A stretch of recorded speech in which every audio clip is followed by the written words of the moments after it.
Bonjour et bienvenue dans ce webinaire consacré à la formation Provoquer l'innovation de rupture avec la méthode CK.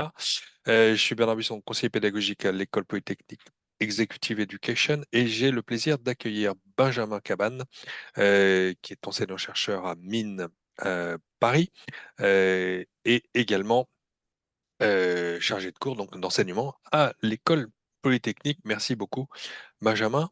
Je vais dire quelques mots sur l'école et puis sur les formations consacrées au management de l'innovation avant qu'on rentre dans le vif du sujet, si tu veux bien.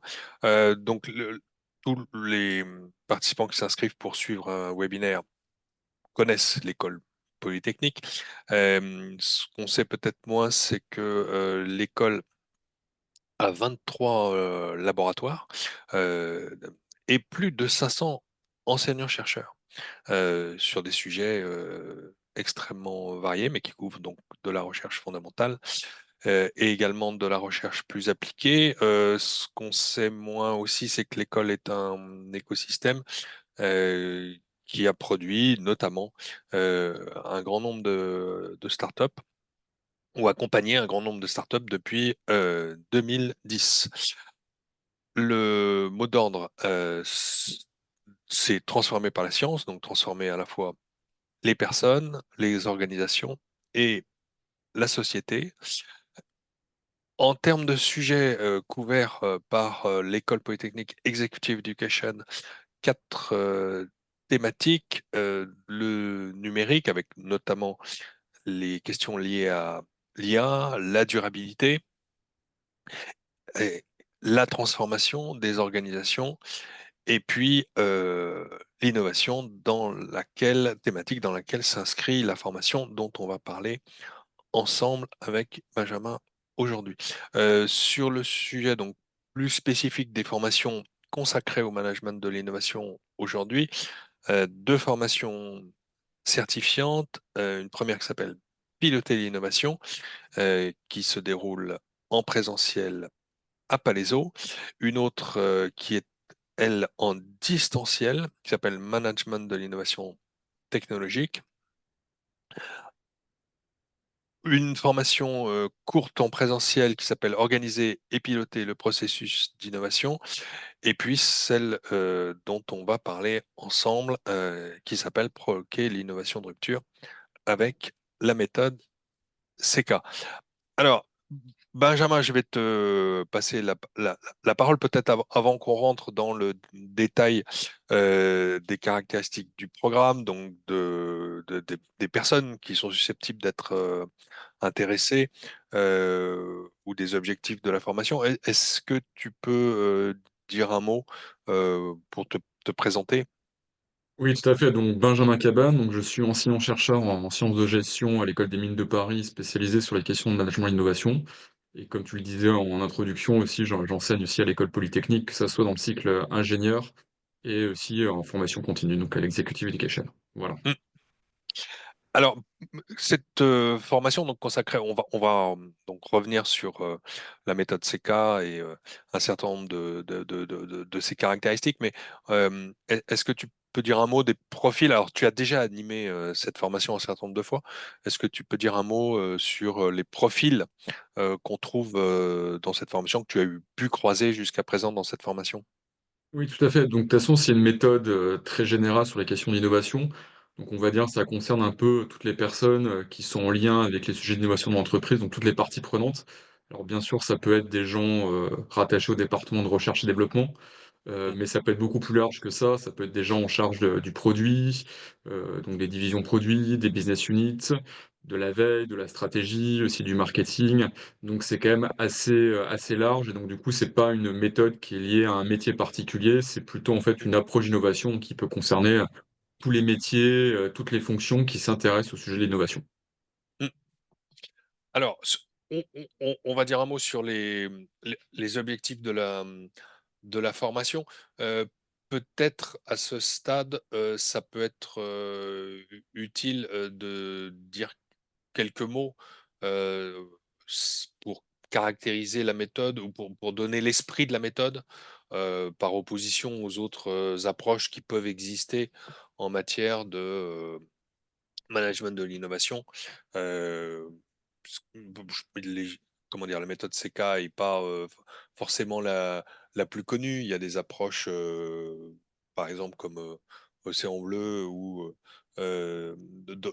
d'autres façons d'aborder l'innovation. Euh, Est-ce que tu peux dire un mot sur l'esprit peut-être de la méthode? Tout à fait. Alors, de toute façon, hein, dans la formation, notamment la première journée, l'enjeu aussi, c'est de revenir sur l'ensemble un peu des méthodes et des processus d'innovation. Il y en a en effet à foison, tu parles d'Océan Bleu, il y a aussi le Lean Startup, Business Model, et cetera. Donc l'idée aussi, c'est de revenir un peu sur l'ensemble de ces méthodes et puis aussi de regarder un peu d'où ça vient, pourquoi ça a été conçu, par qui ça a été conçu et dans quelle optique. Souvent, on a tendance à utiliser plein de méthodes en oubliant un petit peu comment elles ont été conçues et pour quel problème et à quel problème elles répondent. Donc il y a un enjeu à revenir là-dessus. Et plus spécifiquement sur la méthode CK, c'est une méthode qui a été développée à l'École des Mines de Paris. Et donc CK, c'est pour concept et K pour knowledge, qui est en fait une méthode qui a pour but justement d'accompagner l'exploration de sujets innovants dans une perspective d'innovation de rupture. Voilà. Donc c'est Mm. ça l'objectif. Donc c'est une méthode qui permet de soutenir finalement un raisonnement d'exploration qui a vocation à faire émerger une innovation de rupture. Donc c'est ça un peu l'optique de la méthode. Elle n'est pas du tout en concurrence avec d'autres méthodes, mais plutôt elle est plutôt en complément de certaines méthodes. Et tout l'enjeu, c'est de savoir, voilà, en fonction du problème que vous avez dans votre entreprise, ou de la problématique, ou du niveau où vous êtes, quel type de méthode peut être mobilisée en fonction de votre sujet, et comment vous pouvez justement mobiliser l'ensemble de ces méthodes. Donc c'est pour ça que je pense qu'on va commencer, la formation, elle commence essentiellement sur les questions aussi d'innovation de rupture, parce qu'il y a Mm. aussi tout ce qui est innovation incrémentale, etc. On en discutera rapidement, mais on mettra un point particulier sur les enjeux de l'innovation de rupture. On regardera un peu le panorama des méthodes, des outils qui existent pour essayer de comprendre un petit peu voilà, quels sont les objectifs des différentes méthodes. Et puis après, on va rentrer plus dans le détail sur la méthode CK pour déjà comprendre un petit peu les principes, comment ça fonctionne. Et puis aussi, vu que c'est une méthode qui a pour but en fait, d'accompagner le raisonnement d'exploration, le raisonnement de conception, on va s'intéresser aussi à tous les biais cognitifs dans un raisonnement de conception quand on cherche à innover, comment ça se passe et pourquoi on bloque un petit peu. Et puis après, on verra un petit peu concrètement comment la méthode permet justement de structurer une démarche d'exploration de façon systématique et de voir un peu les différents principes. Et puis on verra aussi par la fin comment on va exploiter les résultats d'une approche ECA, c'est-à-dire qu'à la fin d'avoir développé la méthode, qu'est-ce qu'on peut en tirer et comment on va vraiment l'implémenter dans des solutions au sein de l'entreprise.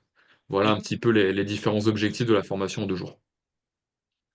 Alors oui, ce qu'on peut peut-être dire, c'est que, alors sans revenir sur les écrits de Christensen, c'est que les entreprises ont toujours du mal avec l'innovation de rupture. Oui, en effet, l'innovation de rupture, c'est à la fois une difficulté et un enjeu.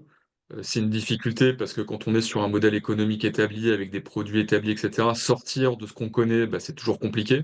Parfois, on se pose la question, est-ce que c'est vraiment nécessaire de sortir de ce qu'on appelle le dominant design? C'est-à-dire qu'en fait, c'est les produits qu'on connaît, vos clients, etc. Et donc, voilà, on peut se poser la question, est-ce que c'est vraiment utile? Et en même temps, on peut se dire, oui, mais si on le fait pas, peut-être que le concurrent à côté, lui, se permettra justement de provoquer une rupture et à cause de cette rupture, pourrait nous mettre en grande difficulté. Donc, c'est pour ça qu'on parle de méthode d'exploration. L'enjeu, c'est sur une thématique donnée, sur un enjeu, c'est d'explorer tous les enjeux des ruptures. Et puis après, on verra bien ce qui peut être mis en place, ce qui est intéressant, en fonction aussi des compétences en interne de l'entreprise, aussi d'un horizon temporel. On peut identifier des possibles ruptures plus long terme, plus court terme, etc. Donc il faut le penser comme une méthode qui permet en fait de cartographier un petit peu toutes les possibilités de rupture et essayer de creuser un peu la valeur associée à ces ruptures-là pour l'entreprise. Ce qui permet en fait de le présenter aussi comme une méthode un peu d'aide à la décision stratégique sur les questions d'innovation de rupture. Voilà, c'est un peu Mm. ça l'idée, quoi. Ouais. Mais oui, c'est vrai que pour une entreprise, c'est quand même beaucoup plus simple de rester dans sa zone de confort et c'est pas habituel de se lancer dans une exploration systématique de toutes les pistes qui permettraient de sortir des sentiers battus. Oui, tu le disais aussi, hein, on parle souvent de dilemme de l'innovation. C'est Mm. soit je provoque la rupture, mais qui risque de remettre en question mon modèle économique actuel. Et donc, si ça marche bien, on n'a pas forcément envie de tout rediscuter. et en même temps, on n'a pas envie de subir la rupture, pas d'autre. Et donc voilà, c'est aussi comment on gère ce dilemme-là, à la fois en étant la société ou l'entreprise moteur de rupture, parce qu'on est capable de capter beaucoup de valeur et proposer des choses vraiment intéressantes et d'en récupérer de la valeur. Mais en même temps, est-ce que ça vaut le coup de le faire tout de suite, étant donné notre activité, et puis de regarder un peu ce que fait la concurrence. Donc voilà, c'est ce Mm. type de méthode qui permet justement de mettre un plat, et le côté systématique, justement, ça permet d'avoir une exploration qui s'autorise à explorer assez large, pour se dire, bah voilà où on en est, voilà ce qu'on pourrait faire, et voilà un peu l'état de l'art. Voilà. Donc c'est le Mm. côté systématique, c'est pas juste dire, il faut trouver la bonne idée, parce que par définition, finalement, les bonnes idées, on en a tous. Par contre, les organiser les unes par rapport aux autres et le relier à la stratégie de l'entreprise, c'est ça qui est compliqué. Et puis après, il y a bien sûr toute l'exécution. Il suffit pas d'avoir une bonne idée, il faut après être en capacité à la développer opérationnellement. Et ça aussi, on va questionner en fait la capacité à l'entreprise à mettre en œuvre cette rupture ou à développer cette rupture. Et si c'est pas possible, quelles sont les conditions justement pour faire advenir cette innovation de rupture? Mm. Alors, on a affaire à une approche qui est assez élaborée, puisqu'elle a été développée à l'école des mines, comme tu l'as dit, où elle a émergé à l'école des mines il y a assez longtemps maintenant. Mais en même temps, elle est relativement pratique. Donc, les gens qui ressortent de cette formation ont quelque chose qu'ils vont pouvoir utiliser presque dès le lendemain. On va dire oui, en effet, l'enjeu de la formation sur 2 jours, hein, c'est, déjà de vous présenter la méthode et bien de la comprendre, par rapport aussi aux autres méthodes et expliquer en fait qu'est-ce qu'elle est capable de faire et qu'est-ce qu'elle est pas capable de faire. Ça, c'est important à avoir Mm, en tête. Donc ça, c'est vraiment la 1re journée. On reviendra par la suite un peu sur le programme, mais c'est mm, de tout à comprendre fait. un peu tous les outils, toutes les techniques, appropriées à cette méthode. Et puis après, il y a vraiment une journée qui est dédiée à la mise en pratique. Voilà, donc du coup, c'est aussi d'être confronté à la mise en pratique de cette méthode. Et donc du coup, en 2 jours, c'est une bonne initiation pour comprendre à la fois les principes et à la fois la mise en œuvre de la méthode. Après, en effet, voilà, on reste sur, une découverte de la méthode, mais en tout cas, pour rentrer dedans, c'est un bon format. Tout à fait. Mais on peut, enfin, une personne sans une connaissance préalable de la méthode à la sortie de la formation pourra continuer à expérimenter au sein de son entreprise en Oui, utilisant après, cette approche. oui, oui, bien sûr, après je vais pas faire de promesses non plus, mais Oui, oui, tout à fait. Ouais. bien sûr, les personnes peuvent en effet, à partir de cette formation, commencer à l'utiliser, au sein de l'entreprise et puis aussi de comprendre un peu l'écosystème de ce type de méthode parce que vous pouvez être accompagné aussi pour développer ce type de méthode et donc ça dépend vraiment, en fait, du sujet, de l'engagement au sein de votre entreprise, voilà, donc mais ça, on pourra en discuter le jour de la formation, mais l'enjeu, en effet, c'est que c'est pas qu'un apport théorique, c'est un apport aussi pratique. C'est ce que ça permet de lancer ce type d'approche au sein de l'entreprise, ouais, tout à fait. Mm. Alors, on va descendre un petit peu plus dans le détail des 2 jours et des sujets que tu abordes. Donc, peut-être je vais te laisser présenter jour par jour. Oui, bah, donc du coup, assez facile, hein. Jour 1, on est plutôt sur l'apport théorique et les études de cas. C'est-à-dire que c'est une méthode qui existe depuis une vingtaine d'années, qui a été déployée dans plusieurs entreprises. Mm. Certaines entreprises ont même des équipes dédiées à ce type de méthode. Donc on vous présentera un petit peu, donc déjà les enjeux contemporains de l'innovation de rupture, ce que je vous disais, tous les outils et méthodes de l'innovation avec les différentes approches, que ça soit le design thinking, les approches lean, méthode d'ASIT, et cetera. Et du coup, la méthode CK, ses principes, comment ça fonctionne, et puis plein d'études de cas très précises, donc comment la méthode a été utilisée dans des cas vraiment industriels et qu'est-ce qu'elle permet de faire, qu'est-ce qu'elle a permis d'apporter. Voilà. Donc ça, c'est plutôt la 1re journée. Et puis la deuxième, c'est vraiment la mise en pratique. Donc c'est vraiment une journée d'atelier en équipe où on va utiliser la méthode CK sur un sujet d'exploration et on verra comment on arrive à conduire une exploration systématique sur un sujet donné et comment on peut exploiter les résultats générés et comment on peut faire le lien aussi avec la stratégie d'innovation de l'entreprise. Mm. Alors, on va dire quelques mots de détails plus pratiques, si tu veux bien, mais après on reviendra s'il y a des questions de la part des participants sur le contenu. Alors, la prochaine session donc, aura lieu les 19 et 20 juin prochain. Ce sera en présentiel à Paris. Hem Et le tarif donc a été fixé à 2 100 € hors taxes. La date limite, pour vous inscrire est au 12 juin prochain. Pour, comment dire? Contacter quelqu'un chez nous, votre correspondante, c'est Sonia Sarri. Vous avez sur cette slide, son email et son téléphone pour la joindre. Alors, ce qu'on va peut-être faire, je vais regarder s'il y a des questions, mais ce qu'on va peut-être faire, c'est, hem, on a un sondage, que je vais demander à Anélie de bien vouloir, lancer. Voilà, l'idée, c'est juste de savoir si, vous êtes, intéressé, par cette, thématique et si vous envisagez de vous inscrire ou si vous êtes déjà inscrit, ou si vous concluez que c'est pas forcément, le sujet que vous avez besoin de creuser en ce moment. On vous laisse quelques, secondes pour, répondre.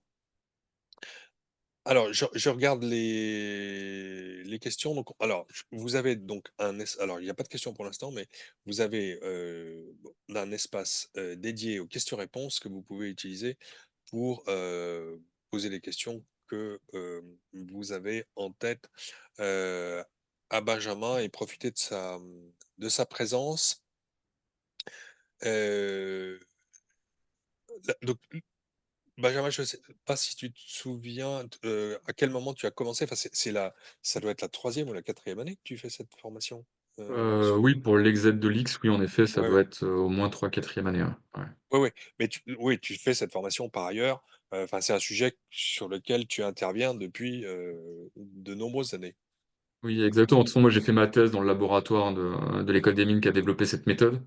Oui, Donc ça fait un petit moment que je la pratique et du coup, c'est une méthode qui est enseignée aussi en formation initiale, hein. Je l'ai beaucoup enseignée à l'école des mines, à l'école des ponts et oui. chaussées, à Mm, l'école polytechnique pour les ingénieurs aussi et donc en executive education, tout à fait.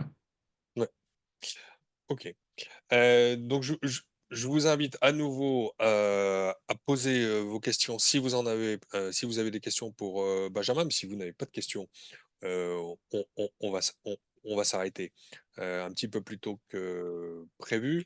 Euh, Benjamin, un grand merci pour ta présence et pour être venu donc présenter le contenu de ces 2 jours. Donc j'espère que vous reverrez Benjamin au mois de juin, au moment de cette formation.